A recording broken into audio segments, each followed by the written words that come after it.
നമ്മുടെ കേന്ദ്ര കമ്മിറ്റി ഓഫീസിൽ സ്വരൂപിക്കും. അതൊക്കെ തന്നെ കൊണ്ടുപോവുക എന്നുള്ളത് ഒരു സ്ഥിരം സംവിധാനമായിരുന്നു.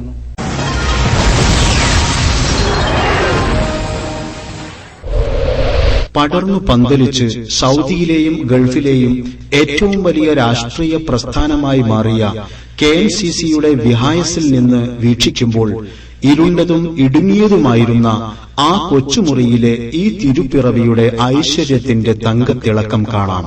കോക്കിലാൻ അഹമ്മദ് കുട്ടി, ചെമ്പൻ Marakkar, TH Kunjali, Morayur Abdu Haji, PT Muhammad, N Muhammad എന്നിവരായിരുന്നു സ്ഥാപിത കാലത്തെ ഫോറത്തിന്റെ ഭാരവാഹികൾ. PT മുഹമ്മദ് ബത്തേരി പ്രസിഡന്റും N മുഹമ്മദ് സെക്രട്ടറിയും C സലീം ഹാജി ട്രഷററുമായിരുന്നു.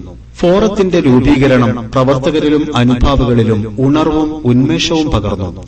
വാരാന്ത്യങ്ങളിൽ ഒത്തുചേരുവാനും വിഷയങ്ങൾ പറയുവാനും പഠിക്കുവാനും എല്ലാവരും അവിടെയുള്ള കൊച്ചുമുറിയിൽ ഒത്തുകൂടും. അവരുടെ സ്വകാര്യ വികാരങ്ങൾ മുതൽ ദേശീയത വരെ അവിടെ വെച്ചവർ ഊതിക്കാച്ചിയെടുക്കും. അവരുടെ പരിധിയിൽ വരുന്ന വിഷയങ്ങളിൽ അവർ സാമൂഹ്യമായ ഇടപെടലുകൾ നടത്തും. അവശരെ സേവിക്കുവാനും തൊഴിലന്വേഷകരെ സഹായിക്കുവാനും ചന്ദ്രിക റീഡേഴ്സ് ഫോറം പരിപാടികൾ ആവിഷ്കരിച്ചു.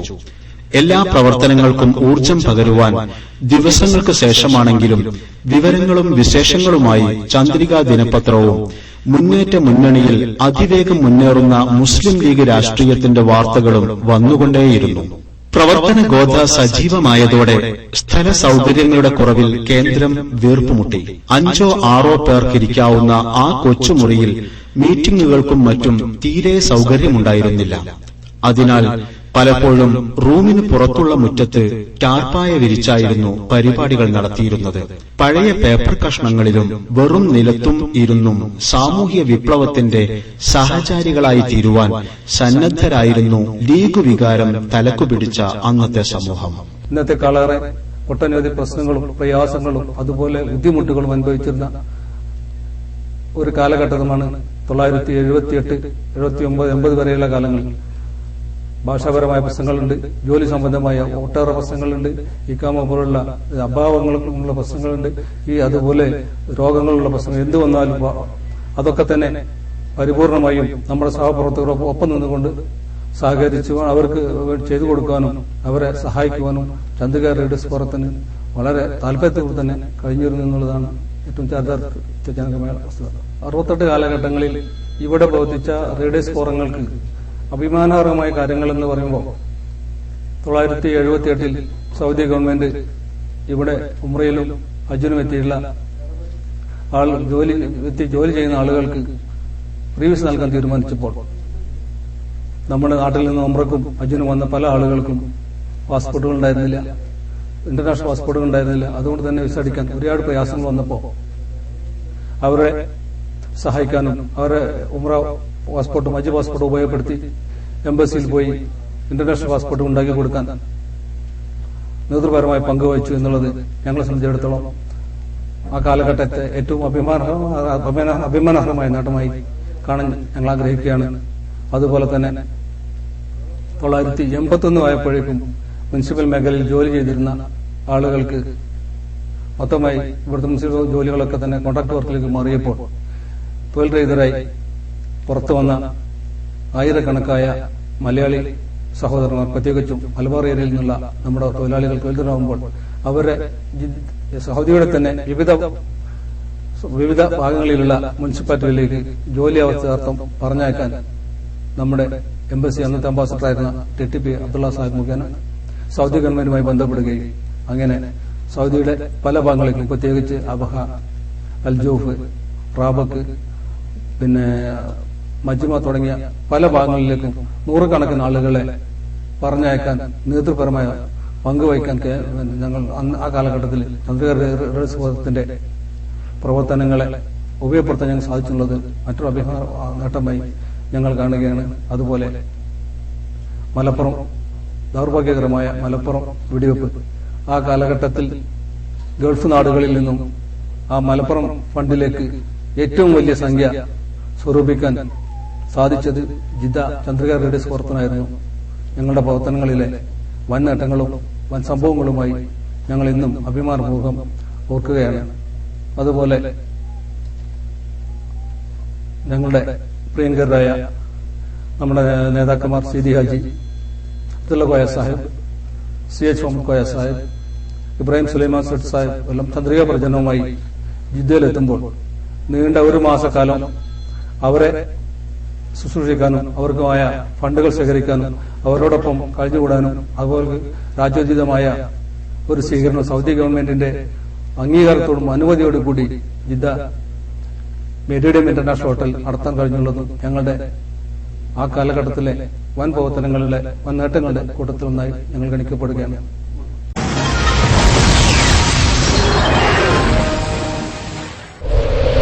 വികാസത്തിന്റെയും പുരോഗതിയുടെയും സങ്കല്പങ്ങൾക്ക് പോലും നിറം വെച്ചിട്ടില്ലാത്ത അക്കാലത്ത് പ്രവർത്തനങ്ങളുടെ പരിമിതി പറയാനാവാത്തതായിരുന്നു. വാഹനങ്ങളോ ഫോൺ സൌകര്യങ്ങളോ ഇന്നുള്ളതിന്റെ 4/1 പോലും വികസിച്ചിട്ടുണ്ടായിരുന്നില്ല. നേതൃനിരയിലെ പരേതനായ മൊറയൂർ അബ്ദു ഹാജിയുടെ ഒരു മോട്ടോർ സൈക്കിളായിരുന്നു ഏക വാഹന ആശ്രയം. സംഘടനാ കാര്യങ്ങൾ പ്രചരിപ്പിക്കുവാൻ നാവുകളല്ലാതെ മറ്റൊന്നുമുണ്ടായിരുന്നില്ല.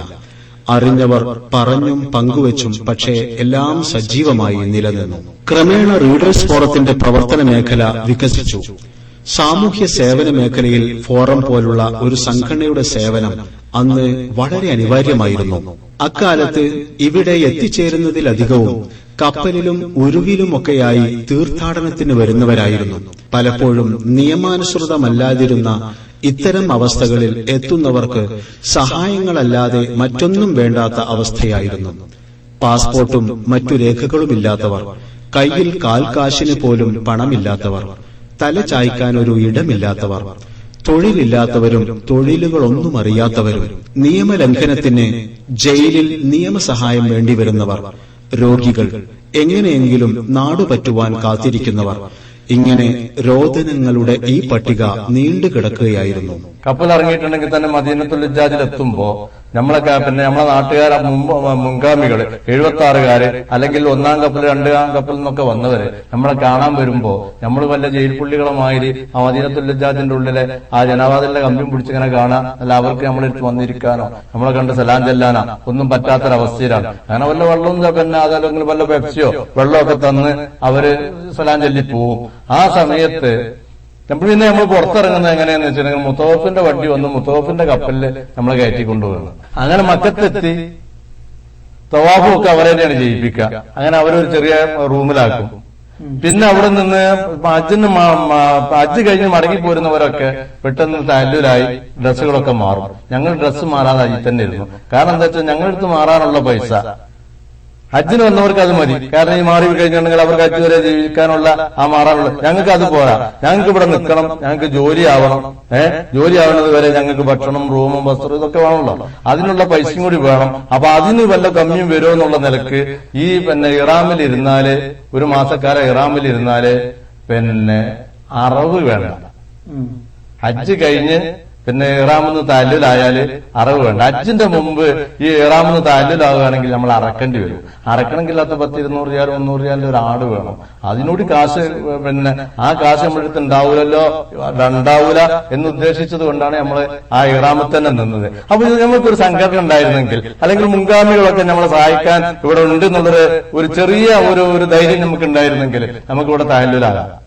അത് തഹല്ലുലാകാതെ നിന്നതിന്റെ കാരണം ഇതുപോലെ നമ്മളെ സഹായിക്കാനും മറ്റൊരു കൂട്ടായ്മയും ഇവിടെ ഇല്ല. ആരെയും സഹായിക്കാൻ, അതായത് ശരിക്കും മഅ്സറിയിലെ സ്ഥിതി യാനഫ്സി എന്നുള്ളൊരവസ്ഥ. കാരണം ആരെങ്കിലും നമ്മൾ തമ്മിലുള്ള പരിചയക്കാരാണല്ലോ, നമ്മൾ തമ്മിൽ വിട്ടുന്ന് കാണും ഇത് ഹുസൈനാജിയാണ് എന്ന് പറഞ്ഞാൽ നിങ്ങൾ മാറാൻ നോക്കുകയാണ്. കാരണം നിങ്ങൾക്ക് ഇന്നെ സഹായിക്കാൻ കഴിയൂല. അപ്പൊ ആ നിലക്ക് നിങ്ങൾ വേറെ ആരുടെയും കേരളത്തിൽ ഇങ്ങനെ നിൽക്കായിരിക്കും. അപ്പൊ എന്നെയും കൂടി ആ കൂട്ടത്തിൽ റൂം കൊണ്ടെല്ലാം പറ്റാത്ത ഒരവസ്ഥയാണുള്ളത്. അതുകൊണ്ട് ആരെയും സഹായിക്കാൻ പറ്റാത്ത ഒരവസ്ഥ. അന്നൊരു കൂട്ടായ്മ നമുക്ക് ഇല്ലാത്തതുകൊണ്ടാണ് ഇങ്ങനെയൊക്കെ ദുരിതങ്ങൾ അനുഭവിക്കേണ്ടി വന്നത്.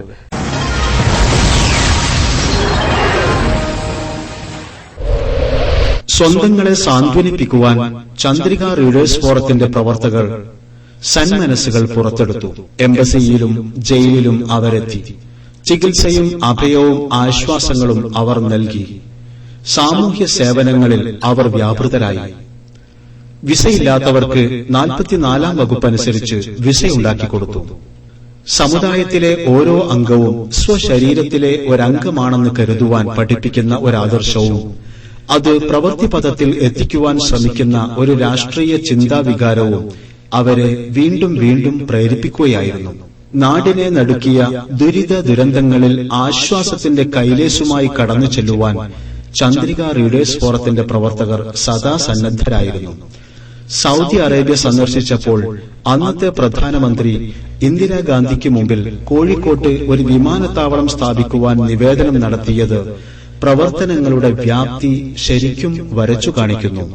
ചന്ദ്രിക റീഡേഴ്സ് ഫോറത്തിന്റെ പ്രവർത്തനങ്ങൾക്ക് ഏറ്റവും വലിയ മാധ്യമ ശ്രദ്ധയും ജനശ്രദ്ധയും നേടിക്കൊടുത്ത സമ്മേളനമായിരുന്നു 1982 കിലോ 2 മെറിഡിയൻ ഹോട്ടലിൽ നടന്ന സമ്മേളനം.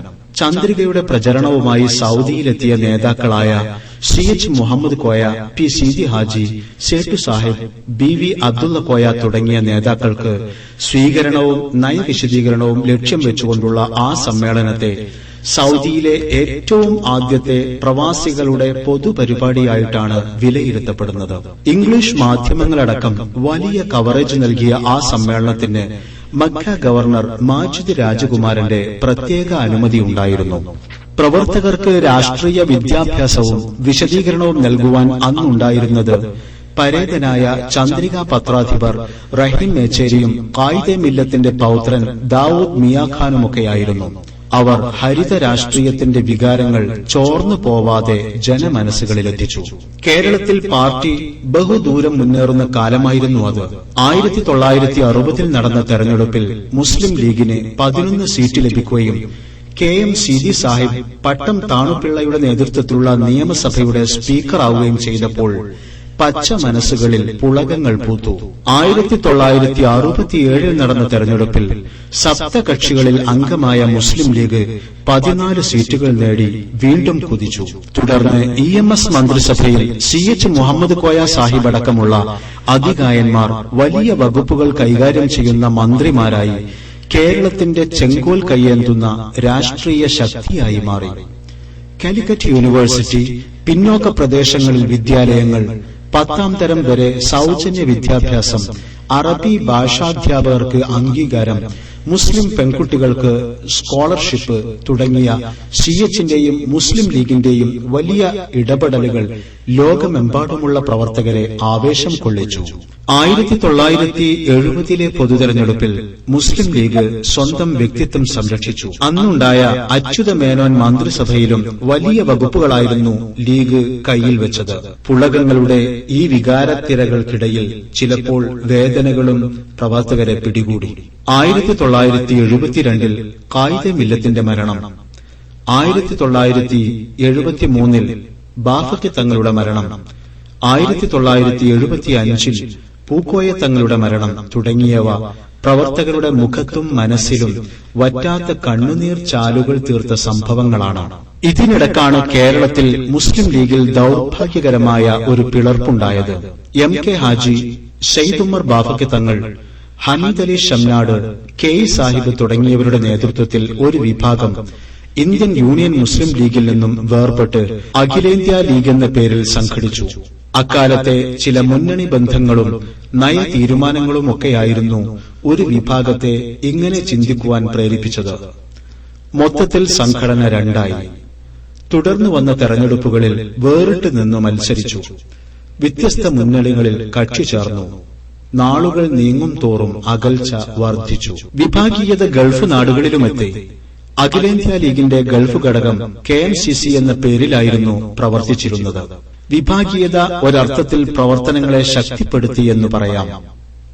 രണ്ടു വിഭാഗത്തും മത്സരബുദ്ധി ഏറി വന്നു. തെല്ലുവാശി കൂടി കലർന്നതോടെ പ്രവർത്തനങ്ങൾ ചടുലമായി. 1974 ഇന്ത്യൻ യൂണിയൻ മുസ്ലിം ലീഗിന്റെ കേരള ഘടകം അല്ലെങ്കിൽ കേരളത്തിൽ മുസ്ലിം ലീഗ് രണ്ടായി പിളർന്നു എന്ന് മാത്രമല്ല MK ഹാജി സാഹിബ് പ്രസിഡന്റും ഹമീദ് അലി ഷംനാട് ജനറൽ സെക്രട്ടറി ആയിട്ട് ഒരു മുസ്ലിം K സാഹിബ് ഖജാൻജിയുമായിട്ട് അഖിലേന്ത്യാ മുസ്ലിം ലീഗ് എന്ന് പറയുന്ന രാഷ്ട്രീയ പാർട്ടി രൂപം കൊണ്ടു. അഖിലേന്ത്യാ മുസ്ലിം ലീഗ് ഒരു ഭാഗത്തും ഇന്ത്യൻ യൂണിയൻ മുസ്ലിം ലീഗിൽ പിളർന്നിട്ടാണ് അഖിലേന്ത്യാ മുസ്ലിം ലീഗ് ഉണ്ടായത്. മുസ്ലിം ലീഗിന്റെ നേതാക്കന്മാർ ഒരു ഭാഗത്തേക്ക്, അണികളും വേറെ ഭാഗത്തേക്ക് മാറി അങ്ങനെയാണ് 1974 മുസ്ലിം ലീഗ് പിളർന്ന് അഖിലേന്ത്യാ ലീഗ് ഉണ്ടാകുന്നത്. അഖിലേന്ത്യാ ലീഗ് ഉണ്ടായപ്പോ സ്വാഭാവികമായും 74 കഴിഞ്ഞ് 76, 77, 75, 76, 77 ആളുകൾ ഇങ്ങോട്ട് വന്നപ്പോ നാട്ടിലുള്ള രാഷ്ട്രീയം അത് തുടർച്ചയായിട്ട് ആ നാട്ടിലുള്ള രാഷ്ട്രീയത്തിന്റെ തുടർച്ചയായി മലയാളി എവിടെ പോവുകയാണെങ്കിൽ അവന്റെ സാമൂഹ്യ പ്രവർത്തനം, അവന്റെ സാംസ്കാരിക പ്രവർത്തനമൊക്കെ അവനോടൊപ്പം സഞ്ചരിച്ചുകൊണ്ടിരിക്കും. അതിന്റെ ഭാഗമായി തന്നെ നാട്ടിലുള്ള മുസ്ലിം ലീഗിന്റെ നാട്ടിൽ നടത്തിയ പ്രവർത്തനം, ആ അഖിലേന്ത്യാ മുസ്ലിം ലീഗും ഇന്ത്യൻ യൂണിയൻ മുസ്ലിം ലീഗ്, ആ വീറും വാശിയിലും തന്നെ ഇവിടെയും ആളുകൾ പ്രവർത്തിക്കാൻ തുടങ്ങി. അഖിലേന്ത്യാ മുസ്ലിം ലീഗിന്റെ പോഷക സംഘടനയായിട്ട് KMCC രൂപപ്പെട്ടു. മറ്റൊരു ഭാഗത്ത് ഇന്ത്യൻ യൂണിയൻ മുസ്ലിം ലീഗിന്റെ പോഷക സംഘടനയായിട്ട് ചന്ദ്രിക റീഡേഴ്സ് ഫോറം എന്ന് പറയുന്ന സംഘടന രൂപപ്പെട്ടു.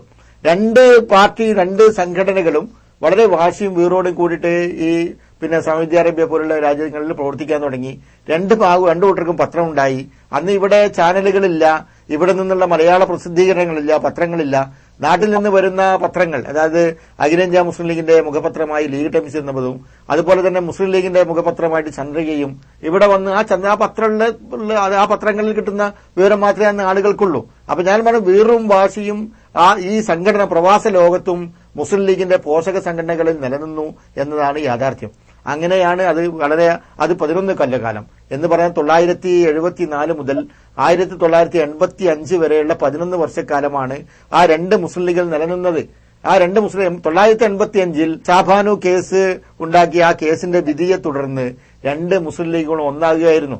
അത് മുസ്ലിം സമുദായത്തിന്റെ ഒരാവശ്യമായി മാറുകയും കമ്മ്യൂണിസ്റ്റ് മാർക്സിസ്റ്റ് പാർട്ടി മുസ്ലിം സമുദായത്തിനും ഇസ്ലാമിക ശരീഅത്തിനുമെതിരെ അതിശക്തമായി EM ശങ്കരൻ നമ്പൂതിരിപ്പാടിനെ പോലുള്ള ആളുകൾ മുസ്ലിം ശരീഅത്തിനെതിരെ ഉറഞ്ഞു തുള്ളിയപ്പോൾ അത് കണ്ടു നിൽക്കാൻ സാധിക്കാതെ അഖിലേന്ത്യാ മുസ്ലിം ലീഗിന്റെ ആളുകൾ യാതൊരു ഉപാധിയുമില്ലാതെ, രണ്ട് സംഘടന യോജിക്കുമ്പോൾ ചില ഉപാധികൾ വേണ്ടേ, പ്രസിഡന്റ് വേണം, സെക്രട്ടറി വേണം, മന്ത്രിമാര് വേണം, MLA വേണം എന്ന രീതിയിലുള്ള ഒരു ഉപാധിയുമില്ലാതെ, ഒരു അജണ്ടയുമില്ലാതെ രണ്ട് നിരുപാധികം അഖിലേന്ത്യാ മുസ്ലിം ലീഗ് ഇന്ത്യൻ യൂണിയൻ മുസ്ലിം ലീഗിൽ ലയിക്കുകയായിരുന്നു. ആ ലയിച്ചതിന്റെ ഭാഗമായി സ്വാഭാവികമായും കേരളത്തിലുണ്ടായിട്ടുള്ള അല്ലെങ്കിൽ ഇന്ത്യ രാജ്യത്തുണ്ടായിട്ടുള്ള മുസ്ലിം ലീഗുകളുടെ ഐക്യം, ആ ലയനം, അത് സ്വാഭാവികമായും ഈ സൗദി അറേബ്യ അതുപോലുള്ള മറ്റ് ഗൾഫ് രാജ്യങ്ങളിലും അത് പ്രതിഫലിച്ചു എന്ന് മാത്രമല്ല, ചന്ദ്രിക റീഡേഴ്സ് ഫോറവും KMCCയും രണ്ടും ഒന്നായി രൂപപ്പെടുകയും അത് ഒരു തീരുമാനമെടുത്ത മുസ്ലിം ലീഗിലെ നേതാക്കന്മാർ ഒരു തീരുമാനമെടുത്തതാണ്. ആ തീരുമാനത്തിൽ പ്രധാനമായി പങ്കുവഹിച്ചത് പരേതനായ സീതി ഹാജിയാണ്. സീതി ഹാജി പറഞ്ഞു, മുസ്ലിം ലീഗിന് ചന്ദ്രിക റീഡേഴ്സ് ഫോറം എന്ന് പറഞ്ഞ ഒരു പത്രം വായിക്കുന്ന ആളുകളുടെ റീഡേഴ്സ് ഫോറം എന്ന അർത്ഥം മാത്രമേ അതിനുള്ളൂ. അതേസമയത്ത് KMCC കേരള മുസ്ലിം കൾച്ചർ സെന്റർ എന്ന് പറഞ്ഞാൽ അതൊരു സംസ്കാരമാണ്. അതുകൊണ്ട് ആ കൾച്ചർസ് KMCC നിലനിർത്തണം എന്ന ആവശ്യം സീതി ഹാജിയാണ് മുന്നോട്ട് വെച്ചത്. അത് എല്ലാവരും മുസ്ലിം ലീഗിന്റെ സംസ്ഥാന കമ്മിറ്റിയും എല്ലാവരും ഐക്യകണ്ഠേന തീരുമാനിച്ച് അങ്ങനെയാണ് ചന്ദ്രിക റീഡേഴ്സ് ഫോറും KMCCയും ഒന്നായി മാറിയത്.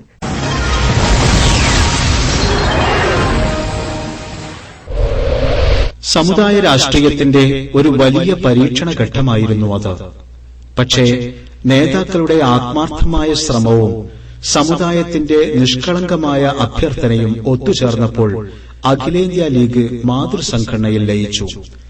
1986 ഈ ലയനം. ഷാബാനു കേസിന്റെ പശ്ചാത്തലത്തിൽ സമുദായത്തിന്റെ ഐക്യം ഏറെ പ്രധാനമാണെന്ന തിരിച്ചറിവായിരുന്നു ലയനത്തിന്റെ ആത്മാവ്. ഈ ലയനത്തെ തുടർന്നുണ്ടായ തീരുമാനമായിരുന്നു അഖിലേന്ത്യാ ലീഗിന്റെ പ്രവാസി സംഘടനയായ KMCCയെ മൊത്തം മുസ്ലിം ലീഗിന്റെ പ്രവാസി സംഘടനയായി അംഗീകരിക്കുക എന്നത്. നേതൃത്വം അങ്ങനെ നിർദ്ദേശിച്ചപ്പോൾ ഗൾഫ് നാടുകൾ അത് സഹർഷം സ്വാഗതം ചെയ്തു. അതോടെ ചന്ദ്രിക റീഡേഴ്സ് ഫോറം KMCC ആയി മാറി. രണ്ടു ലീഗുകളുടെയും ലയനത്തിനു ശേഷം KMCC പ്രവർത്തനങ്ങൾ പൂർവാധികം ശക്തി പ്രാപിച്ചു. ഒത്തുചേർന്നും ഒന്നിച്ചു നിന്നുമുള്ള പ്രവർത്തനങ്ങൾക്ക് തുടക്കം കുറിച്ചത് വലിയൊരു വിളംബര സമ്മേളനത്തോടെയായിരുന്നു.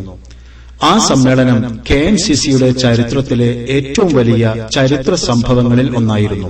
പ്രസ്തുത യോഗത്തിൽ ഇപ്പോഴത്തെ സംസ്ഥാന മുസ്ലിം ലീഗ് അധ്യക്ഷൻ സയ്യിദ് ഹൈദരലി ശിഹാബ് തങ്ങളായിരുന്നു മുഖ്യാതിഥി.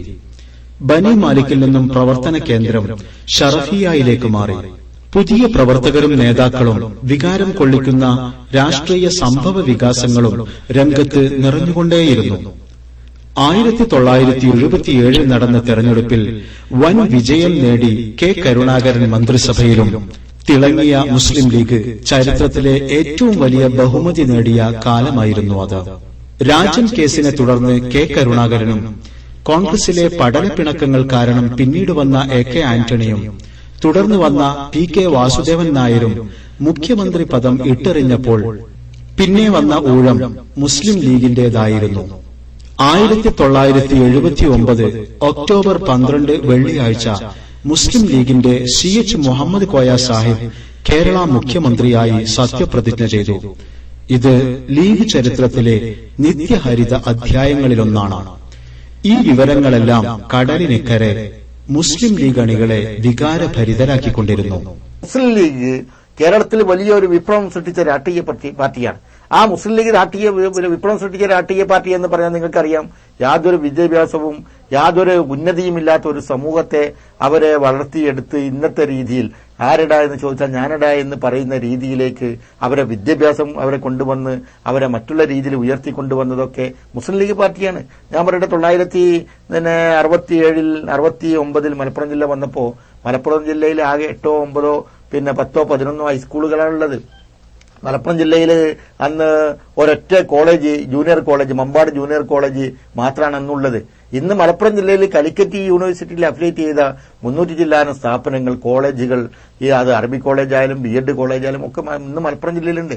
ഇന്ന് മറ്റൊരു കാര്യം ഓർക്കേണ്ടത്, മുസ്ലിം ലീഗ് വരുത്തിയ വിപ്ലവത്തിന്റെ ഭാഗമായിട്ട് മറ്റൊരു കാര്യം നമ്മൾ ഓർക്കേണ്ടത് എന്താണെന്ന് വെച്ചാൽ, കേരളത്തിൽ ഇന്ന് ഏറ്റവും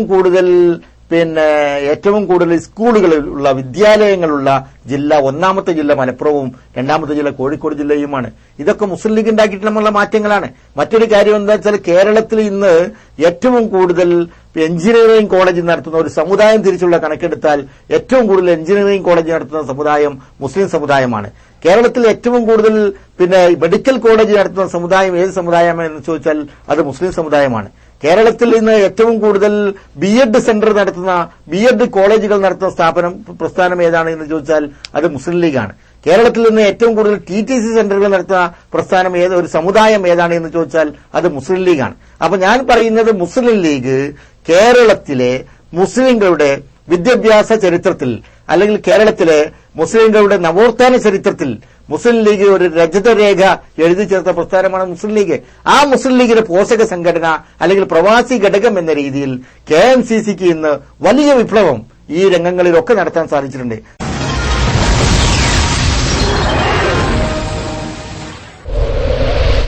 വളർച്ചയുടെ പടവുകൾ പിന്നിട്ട KMCC സൗദിയിലാകമാനം പടർന്നു പന്തലിച്ചു. ജിദ്ദയുടെ പ്രാന്തപ്രദേശങ്ങളിലെല്ലാം പ്രാദേശിക കമ്മിറ്റികൾ നിലവിൽ വന്നു. വിവിധ ജില്ലാ കമ്മിറ്റികൾ മുതൽ പഞ്ചായത്ത് കമ്മിറ്റികൾ വരെ സജീവമായി. പുതിയ നേതാക്കന്മാരും പ്രഭാഷകരും സംഘടനയെ നിയന്ത്രിക്കുവാൻ രംഗത്തു വന്നു. ഇവിടുത്തെ മുൻകാല നേതാക്കളായിരുന്ന, അന്നത്തെ എന്റെ സഹപ്രവർത്തകരായിരുന്ന ആളുകൾ, പ്രധാനികൾ, ഇപ്പോഴത്തെ പ്രസിഡന്റ് KP മുഹമ്മദ് കുട്ടി സാഹിബ്, പഴേരി കുഞ്ഞു മുഹമ്മദ്, അതുപോലെ തന്നെ PK Muhammad Ali Sahib, TH Kunhali, TMA Rauf, Wandoor Abubakar, Hasan Sageer, N Muhammad, advocate Abdurahman, Kandoth Moidu, OC Hussain തുടങ്ങി ഒരുപാട് ആളുകൾ ആ പ്രവർത്തന രംഗത്തുണ്ടായിരുന്നു.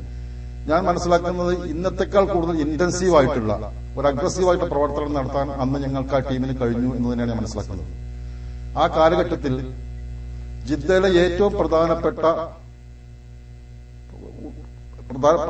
വേദികളിൽ മുസ്ലിം ലീഗിന്റെ പൊതുസമ്മേളനങ്ങളും പരിപാടികളും നടത്താൻ കഴിഞ്ഞ ഏക സംഘടന, ഇപ്പോഴും വിശാലമായ അർത്ഥത്തിൽ പ്രവർത്തിക്കാൻ കഴിഞ്ഞ ഏക സംഘടന, പ്രവാസി സംഘടന KMCC മാത്രമായിരുന്നു.